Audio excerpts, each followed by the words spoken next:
اعوذ باللہ من الشیطان الرجیم، بسم اللہ الرحمن الرحیم۔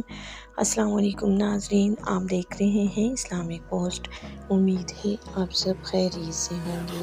ناظرین، آج کی ویڈیو نہایت ہی انٹرسٹنگ ہے، کیونکہ آج کی ویڈیو میں آپ کو بتانے والی ہوں کہ حاملہ عورتوں کے لیے یعنی پریگننٹ وومین کے لیے آم کھانے کتنے ضروری ہیں، ان کا صحیح وقت کون سا ہے، وہ کون سے وقت پر کھا سکتی ہیں اور ایک دن میں وہ کتنے آم کھا سکتی ہیں۔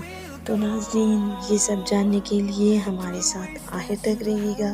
ہماری ویڈیو کو لائک کیجیے گا اور چینل کو سبسکرائب کر دیجیے گا، تاکہ ناظرین آئندہ آنے والے وظائف آپ کو آسانی کے ساتھ اور بر وقت پہنچ سکیں۔ تو ناظرین، ویڈیو کا آغاز کرتے ہیں۔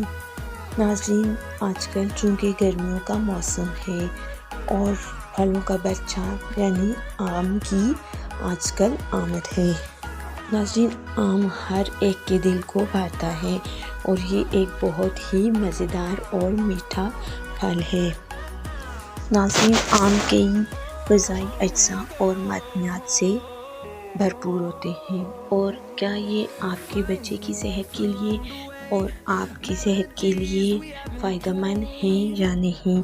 ناظرین، آم توانائی، اینٹی آکسیڈنٹ اور بہترین غذائی اجزاء کا ایک بہترین مجموعہ ہے۔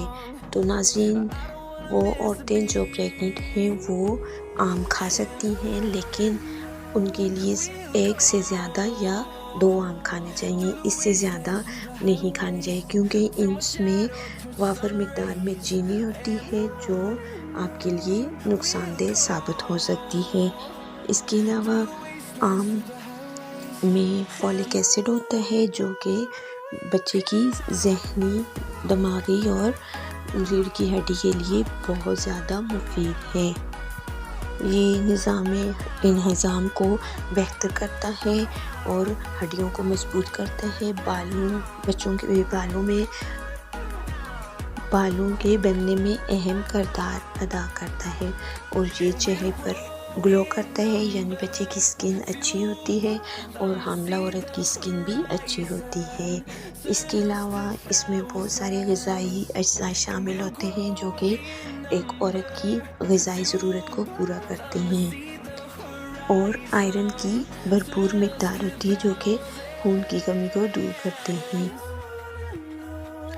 تو ناظرین، آم ہر لحاظ سے حاملہ عورت کے لیے بہترین ہے، لیکن حمل کے دوران ایسے آم کھانے سے پرہیز کرنی چاہیے جو کہ مصنوعی طور پر پکے ہوئے ہوں۔ قدرتی طور پر پکے ہوئے آم حاملہ کے لیے بہترین غذا ہیں۔ تو ناظرین، یہ تھی آج کی ویڈیو، امید ہے آپ کو پسند آئی ہوگی۔ اگر ویڈیو اچھی لگے تو کمنٹ باکس میں ضرور بتا دیجیے گا۔ ملتے ہیں ایک اور نئی ویڈیو اور نئے وظائف کے ساتھ، تب تک کے لیے اللہ حافظ۔